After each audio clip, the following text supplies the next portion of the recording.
Okay. Unit 9 is on plants and biochemical cycles. It is going to be pretty short, so I'm only going to try and spend a week on it at the most, and then we're going to move on to Unit 10, and then we'll be done. Okay. So let's look at plants first. So what do you need to know about plants? You need to know the basic structures and their functions. So anytime you see the word physiology, that is the term used for what is the function of this thing. So what is the purpose? What does this thing do? Okay. So you need to know the parts of the plant and what their functions are. So we have this plant here. We have flowers, leaves, fruit, stem, and roots. Those are the parts of the plants that you need to know.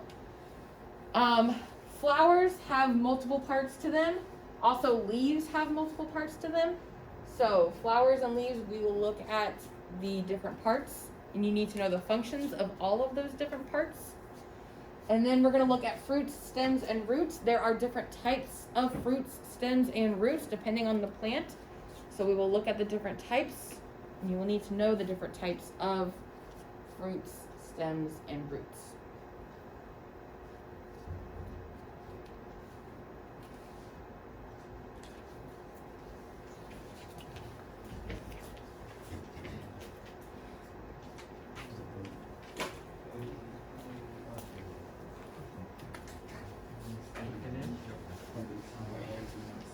Everyone should be writing.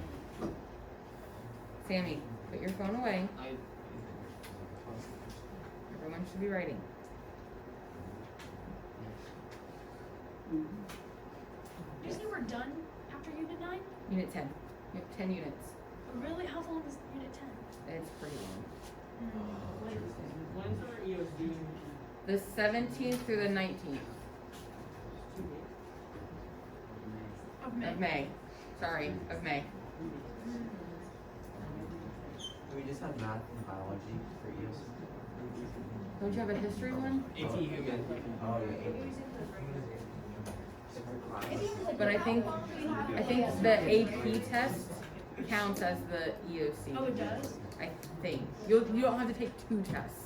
Just take one and they count as both. For both. I think that's how it works. Alright. Is it easy? What? The EOC? For this class? Yeah. I don't know. This is my first time teaching. I don't know. I haven't seen it. But How long do they you have 3 hours to take around 60 questions. Oh, that's And they're multiple choice. Are they really hard? Are they like more hard? That's why it's 3 hours. I think so, yeah. Like they take like 3 minutes to answer on average. Alright guys, but we're gonna focus on the EOC later. So let's focus on plants now. So we are going to talk about the flower and the different parts of the flower. So flowers have both male and female reproductive parts in one flower. So your male parts are called the stamen. The stamen is actually made out of 2 things, the anther and the filament. That is where the pollen is. The pollen is up here. And then you have the female part, which is called the pistil. And the pistil is made out of 3 things, the stigma, the style, and the ovary. So the ovary is right in the middle of the flower. And then it goes into the style, and then it goes into the stigma. So those 3 parts make up the pistil. These 2 parts make up the stamen. These are the male parts. These are the female parts. Okay. And then you have your petals. So we should all know what petals are. Those are usually they're the colorful parts of the plant. They're the pretty parts. They're the ones that smell nice. They look nice. Those are to attract pollinators. And they're also used as landing pads or landing platforms for those pollinators. And then you have what are called sepals. So sepals look like little leaves, but they are not leaves. They are more like undeveloped petals. Okay? And their job is to surround the ovary, so the female part of the plant, and protect that part of the flower or plant.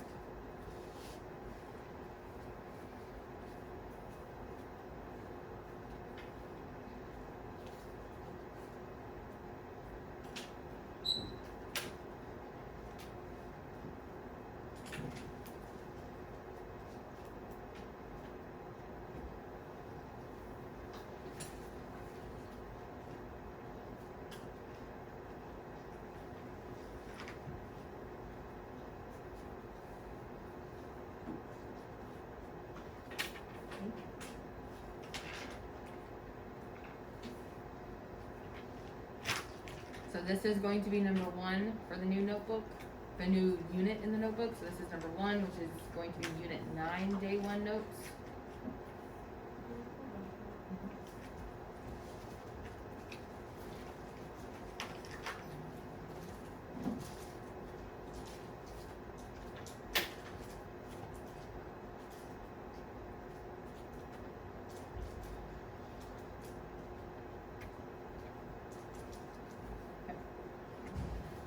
Alright, so because flowers have both male and female parts in the same flower, then plants can, more often than not, undergo self-pollination. So you have self-pollination and then you have cross-pollination.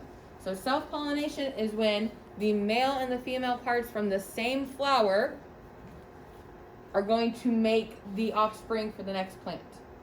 Cross-pollination is if you have a pollinator, so usually a bee.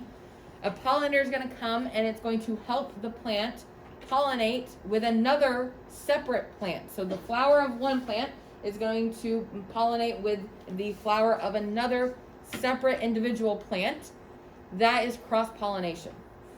Now you could have multiple flowers on the same plant pollinating each other. That is still self-pollination. So if the flowers are on the same plant, then it is self-pollination. If the flowers are on completely different plants, then it is cross-pollination. Animal pollination helps with cross-pollination. So an animal, usually a bee, is going to go to a plant, and it's going to land on the plant, and it's going to pick up the pollen, which is the male parts, and it's going to then fly to another plant, another flower, and when it lands on the other flower, it's going to deposit that pollen into that flower. It's going to pick up the pollen from that new flower, and then it's going to go to another flower and do that process all over again. So the pollinator is basically going to spread the pollen, which is the male part, from different flowers to more different flowers. Yes, sir? Yes. So that is what you want to happen. But if for some reason, there's no bees in the area, or, there's no pollinators, then the plant will resort to self-pollination in order to make more of itself. So the bad part of self-pollination is that the offspring are going to be exactly the same as the parent, which is what we don't want. But if you are in a bind, you need to reproduce, then you can use self-pollination.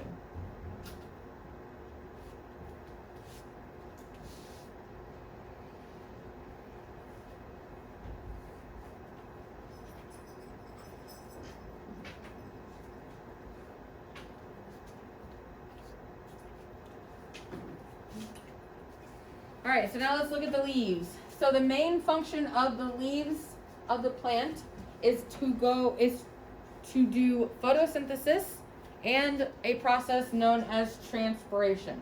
So we all know what photosynthesis is. We're going to exchange carbon dioxide, water, and oxygen in order to make glucose. So leaves are going to be where that photosynthesis happens, because in your leaves is where you have the majority of your chloroplasts. Any green part of the plant is going to have chloroplasts, and that means that it's going to do photosynthesis. It's just in the leaves, you have a higher concentration of chloroplasts, so that's where most of your photosynthesis occurs. But any green part of the plant can do photosynthesis.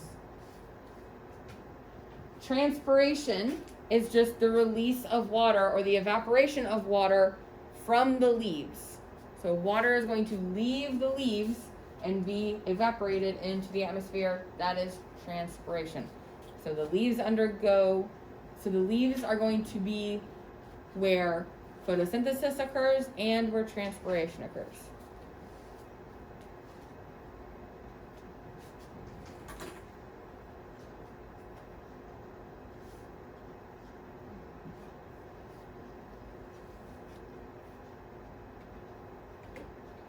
Alright, so a couple of specific parts of the leaf that you need to know. The first part is the guard cell. So a guard cell is going to be a few cells that are going to be located around what is called the stomata. So the stomata is just an opening in the leaf. It's just an opening, okay? Your guard cell is going to be specialized cells that are surrounding that opening, and the job of the guard cell is to open the stomata or close the stomata. So if your stomata is open, that means that you can have your carbon dioxide and your oxygen and also your water freely moving in and out as needed. If your stomata is closed, that means that you cannot have your gases, so your oxygen, your carbon dioxide, and your water, those things are not moving freely back and forth. So it is up to the guard cell to either open the stomata if those things need to be moved, or close the stomata if, let's say, the plant needs to hold on to that water, or if the plant doesn't necessarily have the ability to do photosynthesis at that time, then it's going to close the stomata, and so that those gases don't escape out of the plant. Okay. So your guard cell is the thing that is going to control the rate of photosynthesis and the rate of transpiration. So it's up to the guard cell to either keep the stomata open or close the stomata. So it's up to the guard cell to regulate how much photosynthesis and how much transpiration is occurring at one time. So like I said, the stomata is just an opening.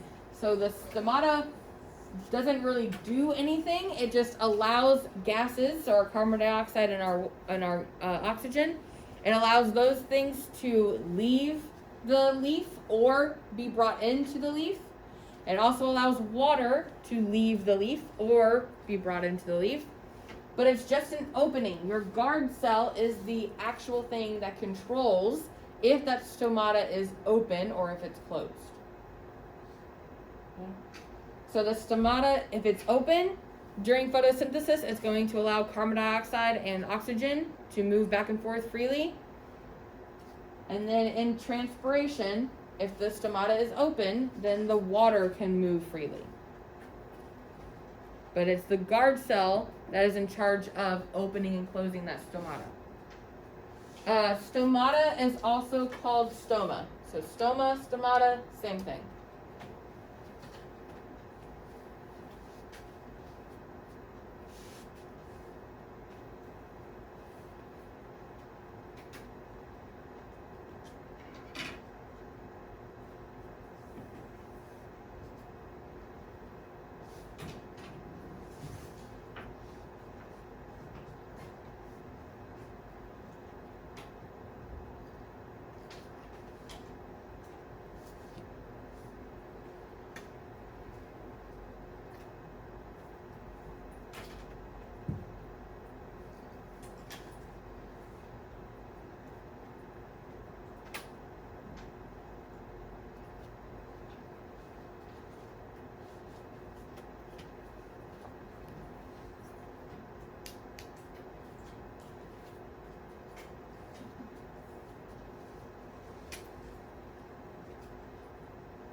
Alright, so the next part of the leaf is the epidermis. So leaves have epidermis just like you have an epidermis. So you can think of the epidermis as the skin of the leaf. So it does the same thing that your skin does on your body. It protects what's inside your body, and it holds everything inside your body that's supposed to be in there. So the epidermis of the leaf doesn't really have a role in photosynthesis, and it doesn't really have a role in transpiration either. It's just to protect and cover the leaf.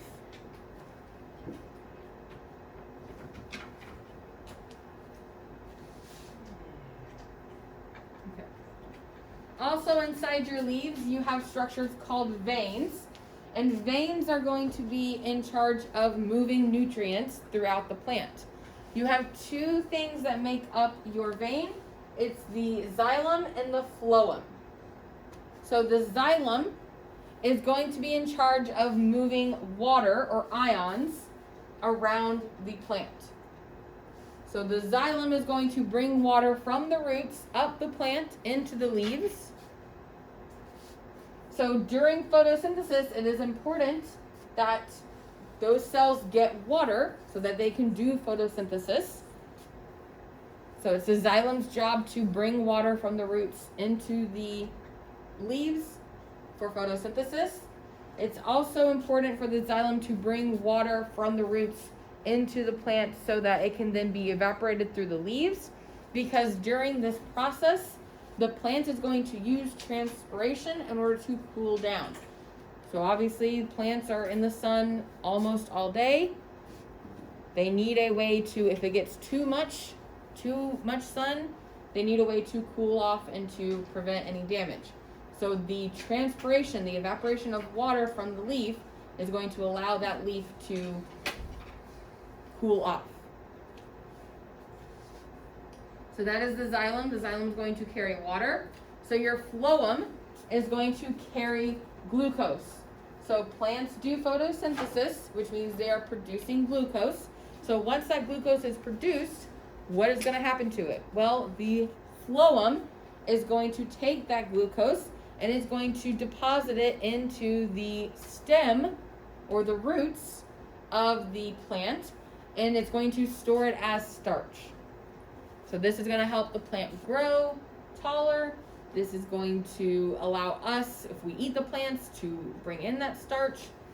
So that is the phloem's job, is to carry starch from the leaves to the stems or the roots. So it really does not have a role in transpiration because it has nothing to do with water. So the xylem carries water, the phloem carries glucose. So the phloem has no role in transpiration.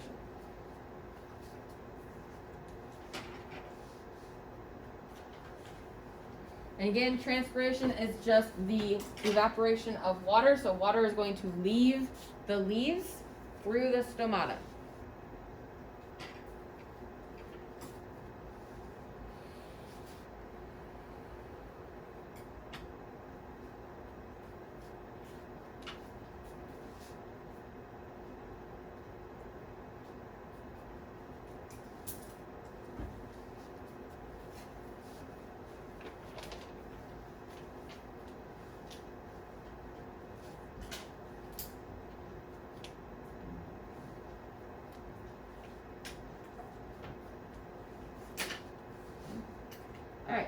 So now let's talk about some fruits. So fruits are going to play a pretty important role, especially when flowers need to move across the environment in order to have more plants grow. Okay, so your plant is going to make a seed, and then they're going to put stuff around that seed to protect that seed, and to encourage other animals to take that seed and take it somewhere else to be planted to make another plant. So the fruits that we know and eat are actually highly developed female parts of flowers. So fruits come from the ovary and the ovule. So the ovule is actually inside the ovary.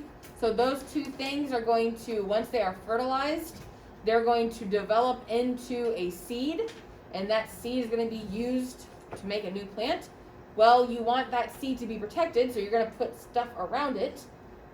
So that is your fruit. So fruit is mainly just to protect the seed. Okay? So yes, whenever you eat a fruit, you are eating the female part of a flower. Fruits, you have a couple different types. They can be the fruits that you're used to eating, like your peaches and your apples and your oranges and all those things. But they can also be more hard and dry. So walnuts, almonds, any of those are also fruits.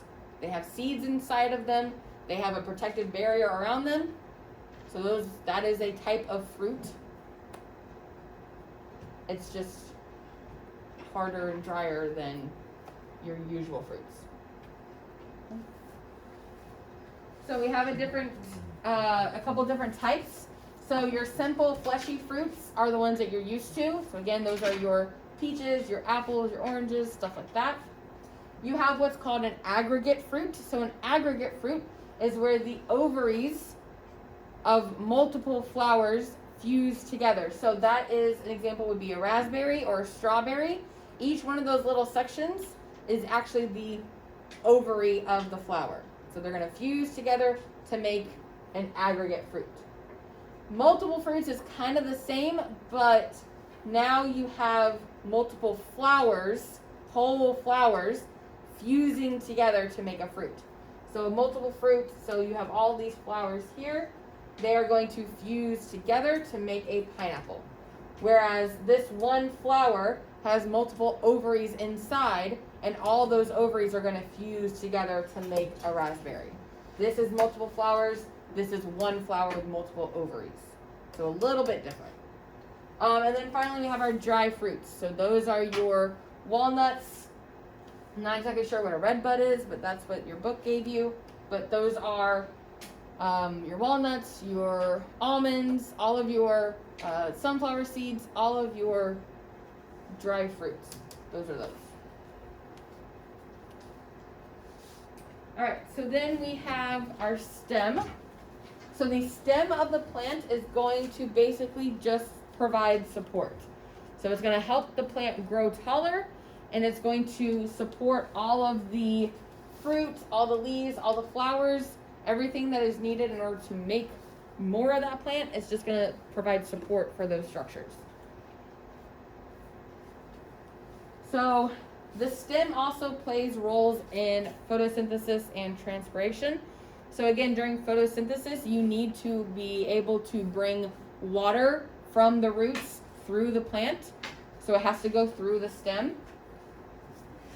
Also, every part that is green of the plant is going to do photosynthesis. So if the stem is green, then it is also going to do photosynthesis.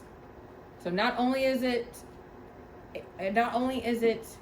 in charge of bringing water from the roots, but it is also going to do photosynthesis itself.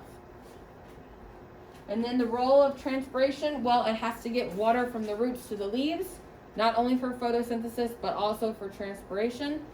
So the stem is very important in bringing water from the roots to the rest of the plant, and also providing support.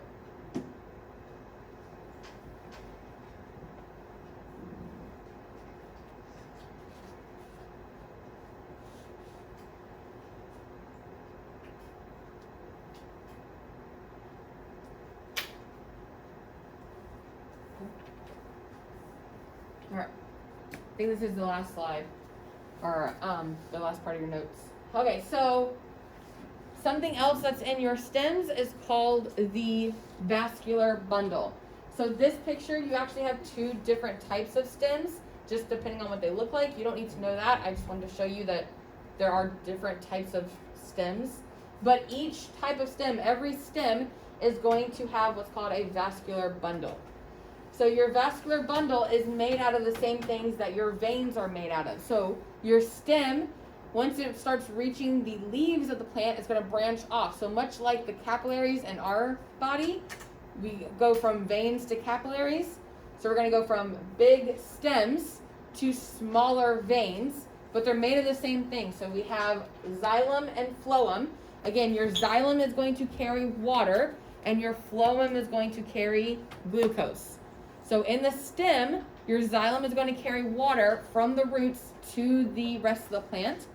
And then your phloem is going to carry the carbon dioxide that is made. It's going to carry it the opposite direction back down to the roots or the stem. And it's going to be stored there as starch in order to help the plant grow bigger, in order to save that food source if the plant needs it later. So that is the role of the vascular bundle. All right, so next week we will continue talking about plants, and then we'll move on to our biochemical cycles, and then we'll be done. So you can expect a test on this stuff at the end of next week. Okay? All right, so make sure you take your Unit 8 test online. And then next week, make sure you're keeping up with this stuff because that test is going to happen very quickly.